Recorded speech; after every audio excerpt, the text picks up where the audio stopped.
வணக்கம். நான் உங்கள் அஸ்ட்ரோதன தர்மா.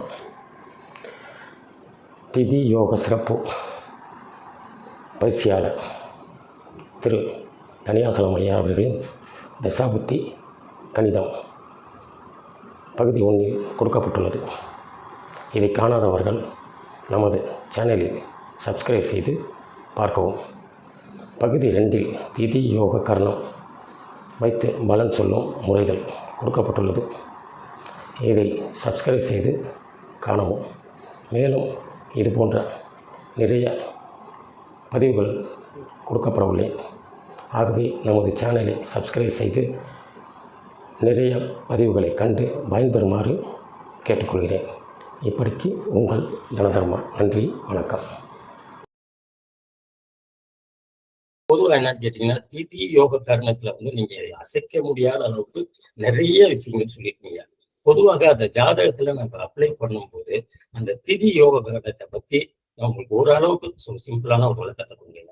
மெயின் அது ரொம்ப முக்கியம். திதி யோக கர்ணம் இந்த முடக்க ராசின்னு சொல்றாங்க இல்லையா, அது என்னன்னு கேட்டீங்கன்னா பொதுவா எல்லாத்தையும் முடக்க ராசின்றது லத்தை. ஜோதிட சாஸ்திரத்துல முடக்குன்ற வார்த்தையை நான் தான் உள்ள புகுத்துறேன். அது முடக்கே கிடையாது, லத்தைதான். லத்தையில் ஆடம் என்று சொல்லக்கூடிய விஷயங்கள் தான். ஆனா அது ஏன் அவத்தைய வச்ச அப்படின்னு சொல்லி கேட்டீங்கன்னா, அது சில காலகட்டத்துல ஒரு ஜனன ஜாதகரை அப்படியே லாக் பண்ணிடுது. அதாவது திதி என்பது பாத்தீங்கன்னா என்ன அப்படின்னு சொல்லி கேட்டீங்கன்னா, நம்முடைய முன்னோர்கள் நமக்கு கொடுத்திருக்கக்கூடிய பாவ புண்ணியத்தை உள்வாங்கி கொள்ளக்கூடிய உடல் சார்ந்த விஷயம், மனம் சார்ந்த விஷயம் தான் திதி. அப்ப ஒருத்தனுக்கு பாத்தீங்கன்னா அவனுக்கு விதி எப்ப கெடும் சொல்லி கேட்டீங்கன்னா, அவனுக்கு கெட்ட நேரம் வந்துச்சுன்னா விதி கெட்டு போயிடும்.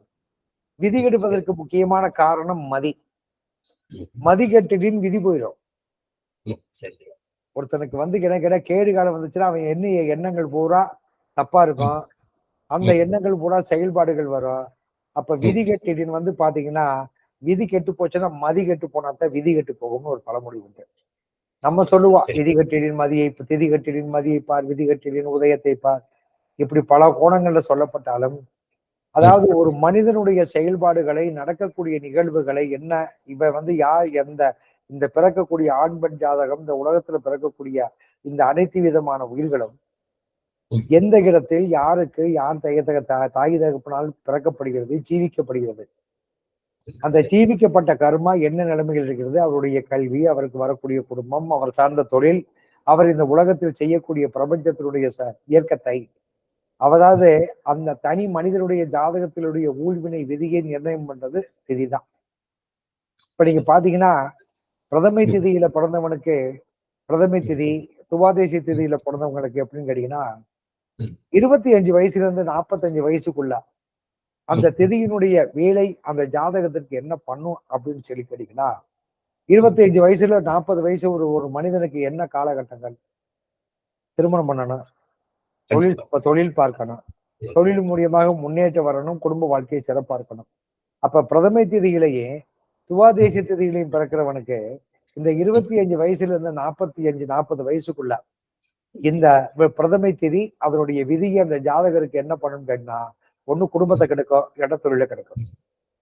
குடும்பம் நல்லா இருந்தா தொழில் நல்லா இருக்கும். குடும்பம் நல்லா இருந்தா தொழில் கட்டு போயிடும். தொழில் கட்டு போயிடுச்சுன்னா குடும்பத்தை விட்டு போயிடலாம். அப்ப அந்த பிரதமை திதி துவாதேசி திதியில பிறந்தவனுடைய நிலைப்பாடு என்ன கேட்டீங்கன்னா, குடும்பத்தோடு பயணிக்கும் பொழுது ஜீவனம் வராது. ஜீவனத்துக்காக வேண்டி போனா இவன் குடும்பத்தை விட்டு வெளியே போக வேண்டிய கட்டாயம் வந்துடும். இது அவனுடைய திதியினுடைய நிலைப்பாடு. ஒவ்வொரு திதியும் எந்த பருவத்தில் அவனுடைய ஜாதகத்தில் இருக்கக்கூடிய ஊழ்வினை கருமாவை செய்யும்னு ஒரு கணக்கு இருக்குது. இப்ப பெரும்பாலும் பாத்தீங்கன்னா, பெண்களுக்கு கர்ப்பப்பை சம்பந்தப்பட்ட விஷயங்கள்ல ப்ராப்ளம் இருக்கும், அவங்களுக்கு எடுக்க.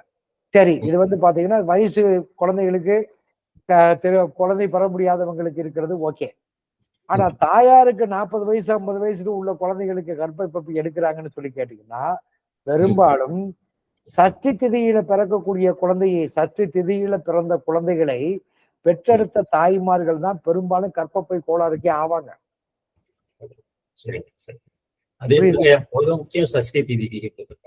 ஆமா, அதனாலதான் சஷ்டிகள் பெரும்பாலும் கேட்டா சஷ்டி திதிகள் பிறந்தால் கரு உருவாகிறதுக்கு லேட் ஆகும், குழந்தைகள் பிறப்பதற்கு கூட தாமதமாகும், குழந்தைகள் சம்பந்தப்பட்ட விஷயத்துல பாதிப்பு இருக்கும்.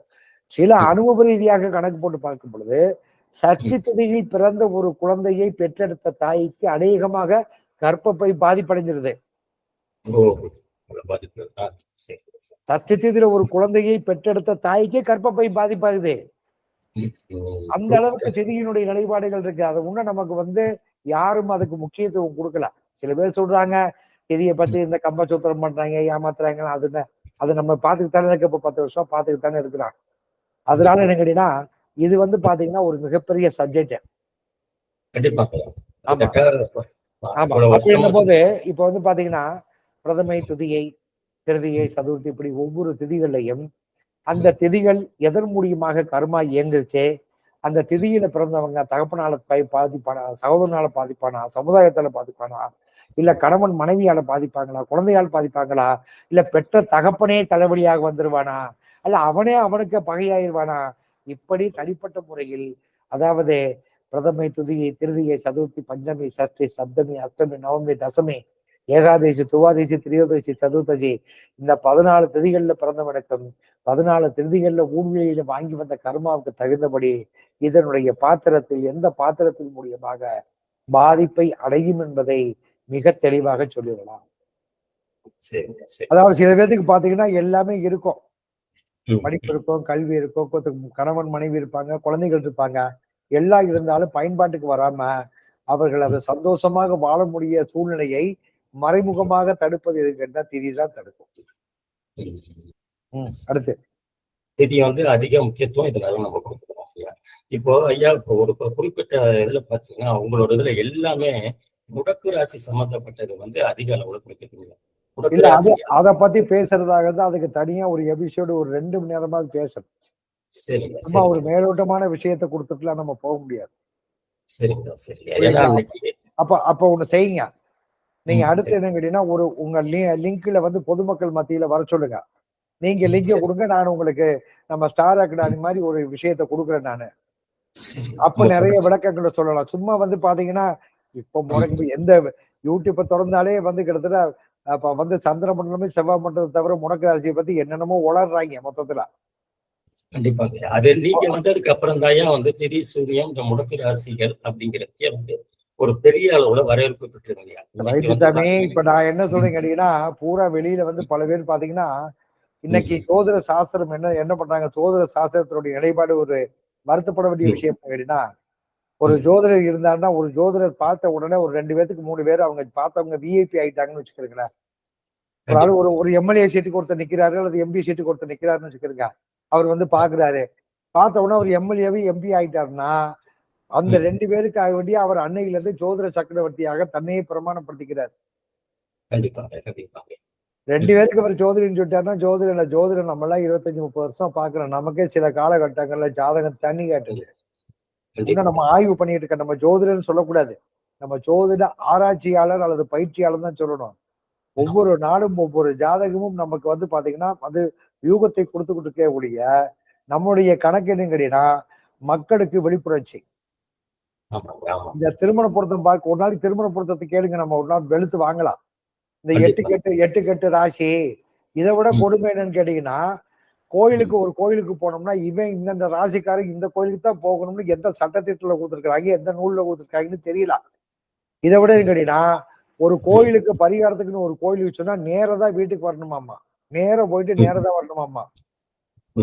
இது எந்த கான்செப்ட்ல வந்திருக்குது, என்ன பண்ணுதுன்னு நமக்கு தெரியல. இது போல என்ன கேட்டீங்கன்னா உங்களுக்கு தத்து கொடுக்கறது, இந்த வாழை மரத்தை வெட்டுறது, இதெல்லாம் பாத்தீங்கன்னா எந்த முட்டாப்பைய வச்சாலும் இதனால என்ன பின்னாடி பின்விளைவுகள் என்ன வரும் இதெல்லாம் யாருக்குமே தெரியல.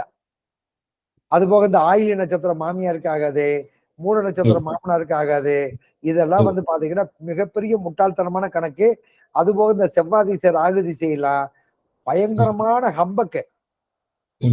அப்படி ஒரு விஷயம் தோஷமே கிடையாது. அப்படி ஒரு தோஷத்தினால எவனாவது எந்த ஜோசியனாவது இது செவ்வாய் தோஷத்தினால என்ன பிரச்சனை இருக்குன்னு அனுபவ ரீதியாகவோ ஜோதிட ரீதியாகவோ யாராவது சவாலுக்கு வந்தாங்கன்னா நான் சவாலுக்கு ஏற்கொண்ட தொகை பெரிய தொகை, ஒரு 5 லட்சமோ 10 லட்சமோ அந்த ஆளுகளுக்கு கொடுத்துடலாம். 40-50 வருஷத்துக்கு முன்னாடி பண்ணி வச்ச அந்த புஸ்தகத்துல எழுதி வச்சுட்டு போனதே உன்ன சொல்லி நிறைய பசங்களுடைய வாழ்க்கையை கெடுத்து குடுக்க முடியுது. இதெல்லாம் அதுக்காங்க இதெல்லாம் மாறணும். ஒரே சின்ன ஓகேங்க. இப்போ இந்த செவ்வாய் தோஷம், ராகு கேது தோஷம்லாம் சொல்றாங்க இல்லையா? பொதுவாவே செவ்வாய் தோஷம் அது ஜாதகத்துல உங்களோட ஐயா நீங்க ஒண்ணு இல்ல, ஒரு நாளைக்கு எத்தனை மணி நேரம்? 24 மணி நேரம். 24 மணி நேரத்துல எத்தனை லக்கணம்? 8 மணி நேரத்துக்கு வருவேன். சரி, அப்ப 24 2 பிரிங்க எத்தனை லக்கணம்? 12 லக்கணம் வருமா? சரி, ரைட், 12 லக்கணம். சரியா? செவ்வாய் வந்து 1ல இருந்தா தோஷம், 2ல இருந்தா தோஷம், 4ல இருந்தா தோஷம், 7ல இருந்தா தோஷம், 8ல இருந்தா தோஷம், 12ல இருந்தா தோஷம். எத்தனை இடத்துல இருந்தா தோஷம்? 6 லக்கணத்துல இருந்தா தோஷம் சொல்றாங்களா? 6 லக்கணம். அப்போ ஒரு ராசி மன்ற இடத்துல எத்தனை லக்கணம் இருக்கு? மொத்தம் 12 லக்கணம். 12 லக்கணம். இந்த 6 லக்கணத்துல வந்து செவ்வாய் இருந்தா செவ்வாய் தோஷம் நம்ம சொல்றோம். அப்போ ஒரு நாளைக்கு இந்த வந்து பாத்தீங்கன்னா இந்த 12 6ஆல வகுத்துருங்க, அப்ப 2 மணி நேரம் கணக்கு வருதா? அப்ப 6 ராசி மண்டலத்துல வந்து 12 லக்கணத்திற்கு 6 லக்கணத்துல எந்த லக்கணம் எவன் பிறந்தாலும் செவ்வாய் தோஷமா இல்லையா? கண்டிப்பா. அப்ப இது என்ன கணக்கு? போனவன், வாழ்ந்தவன், இருந்தவன், செத்தவன், இப்ப வாழ்ந்துகிட்டு இருக்கவன், பிறந்து நம்ம வாழ்ந்துகிட்டு இருக்கிறவங்க, இனிமே பிறந்தவங்க, பிறகு போறவங்க எல்லாத்துக்குமே ஒரு நாளைக்கு 6 லக்கணத்துக்காரருக்கு செவ்வாய் தோஷம் உண்டா இல்லையா? கண்டிப்பா. அப்ப இதுல என்ன பலாபலன் பாப்பீங்க? ஒரு நாளைக்கு 2 மணி நேரத்துக்கு பிறக்கிறவனுக்கு ஒருத்தனுக்கு செவ்வாய் தோஷம் உண்டு, 4 மணி நேரத்துக்கு பிறக்கிறவனுக்கு ராகு கேது தோஷம் உண்டு. அது டெய்லி தினந்தோறும் 4 மணி நேரத்துக்கு 2 மணி நேரத்துக்கு இந்த சூரிய உதயமாகி 24 மணி நேரத்துல 2 மணி நேரத்துல பிறக்கிறவனுக்கு செவ்வாய் தோஷம் உண்டு, 4 மணி நேரத்துல பிறக்கிறவனுக்கு ராகு கேது தோஷம் உண்டு. இது எல்லாத்துக்குமே உண்டு. ஒரு நாள்ல இன்னைக்கு காலையில இருந்து பொழுது வரைக்கும் பிறந்திருந்தான்னா இதுதான் கணக்கு. இது என்ன கணக்கை வச்சு இது ராகு கேது தோஷமும் செவ்வாய் தோஷமும் திருமணத்திற்கும் பொழுது ஏன் பார்க்கும்ன்ற விளக்கத்தை யாராவது சொல்லியிருக்கிறாங்களா? கல்யாணம் பண்ணும்போது, குழந்தை பிறக்கும் போது பார்க்கல, பள்ளிக்கூடம் போகும்போது பார்க்கல, காது குத்தும் போது பார்க்கல, தொழில் பண்ணும்போது பார்க்கல, புள்ள பிறக்கும் போது பார்க்கல. ஆனா திருமணம் பண்ணும் போது மட்டும் ஏன்டா செவ்வாய் தோஷத்தையும் ராகு கேது தோஷத்தையும் பார்க்கிறன்றத யாராவது விளக்கம் கொடுத்திருக்கிறாங்களா? ஏன் செவ்வாயை பார்க்கணும், ராகு கேது திருமணத்திற்கு பார்க்கணும் என்ற விளக்கம் எந்த ஜோதிடனுடையாவது எந்த ஜோதிடராவது இன்னைக்கு வரைக்கும் விளக்கம் கொடுத்திருக்காங்களா? சரிங்க. அது வந்து அந்த காலத்துல இருந்து அந்த நூல் வழியா வர்றதுனால அவங்க இல்ல, நான் கேக்குறது நம்ம என்ன காரணம்னு வேணும்ல. செவ்வாய் ராகு கேது தோஷம் பாதிக்கும்னா அதற்குண்டான விளக்கம் வேணும்ல. கண்டிப்பா. ஆனா அவங்க சொல்லும்போது 50 வருஷம் 60 வருஷத்துக்கு முன்னாடி பஞ்சாங்கத்துல போட்டு வச்சா அப்பே தோணுன கிணறு உப்பு தண்ணின்ற காமெடி இன்னைக்கு நம்ம குடிக்க முடியுமா? நம்ம குழந்தைகளை குடிக்க சொல்ல முடியுமா? அப்ப காலங்கள் மாறுது. இப்ப ஆயில நட்சத்திரம் பிறந்தா மாமியாருக்கு ஆகாது, ஓகே. இன்னைக்கு எந்த பிள்ளைய வந்து கல்யாணம் முடிச்சு வந்தாளுங்கன்னா பிள்ளைய எந்த பிள்ளைய வீட்டுல வந்து மாமியார் மாமனாரோடு இருக்கிறவங்க எந்த பிள்ளைய விரும்புறாளுங்க? அன்னைக்கு வந்து பாத்தீங்கன்னா தலகத்துக்கு கும்பராம் நியமித்தாங்கன்னா தாய் மாமன்ட்டே பிள்ளைய பேசாதுங்க, பண்ண பேசாதுங்க பிள்ளைய. அந்த பெரிய பிள்ளைய ஆகியோன்னா கல்யாணம் முடிச்சு கொடுத்ததுக்கு அப்புறம் தான் அது வெளியே போகுமே ஒழிய, அன்னைக்கு ஒரு காலத்துல வந்து காலங்கள் கலாச்சாரங்கள் வந்து குறுகிய காலகட்டத்துல எழுதி வச்சுட்டு போயிட்டா எவனா அறிவாளி அதையே புடிச்சிட்டு இன்னைக்கு காலம் எங்க போயிட்டு இருக்குது? நான் கேட்கறத கேட்டா ஆயுள் நட்சத்திரம் மாமியாருக்கு ஆகாது, ஓகே தான், ரைட்டு. இன்னைக்கு எந்த பிள்ளைய 190க்கு பிள்ளைய எந்த பிள்ளைய வந்து மாமியார் வீட்டுல போய் இருந்து சோறாக்கி போட்டு மாமனார் மருமகளோட கூட எந்த பிள்ளைய இருக்கிறாங்க சொல்லுங்க? அப்ப எல்லா பிள்ளையுமே ஆயுள் நட்சத்திரத்துக்கு கணக்கு சேர்த்துட முடியுமா? நான் என்ன சொல்றேன் கேட்டா, ஜோதிட சாஸ்திரம் என்பது மக்களுக்கு வழிகாட்டுவதற்காக வேண்டி, நன்மையை செய்வதற்காக வேண்டி, அவருடைய ஊழ்வினை கர்மாவுடைய கணக்குகள்ல என்ன கர்மா பாவம் இருக்கின்றதோ ஒரு மருத்துவர் மாதிரி அவர்களுக்கு வழி நடத்த சொல்றாங்கன்னு தெரிய சொல்லியா ஜோதிடர் கடவுள்கள் அல்ல. அப்புறம் நிறைய பேர் ஜோசியம் பார்க்க வரவங்க நாங்க வெளிநாடு போலாமா, வண்டி வாங்கலாமா, இதெல்லாம் ஒரு ஜோசியார் கேட்கறது வேஸ்ட். ஏன்னு கேட்டீங்கன்னா ஜோதிட சாஸ்திரம் அந்த ஜாதகரால், தனிப்பட்ட ஜாதகரால் நடக்கக்கூடாத விஷயங்கள், செயல்படுத்த முடியாத விஷயங்களை மட்டும்தான் ஒரு ஜோதிடன் வந்து அந்த கிரகத்தினுடைய விஷயத்திற்கு வழிகாட்ட முடியுமே ஒழிய ஒரு தனி மனிதனுடைய ஜாதகத்தில் இருக்கக்கூடிய பெர்சனல் லைஃபை நிச்சயமாக ஒரு ஜோதிடன் நிர்மாணம் பண்ண முடியாது. புரியுதுங்களா? தனிப்பட்ட ஜாதகத்தை ஆய்வு பண்ண முடியாதுங்கிறீங்க.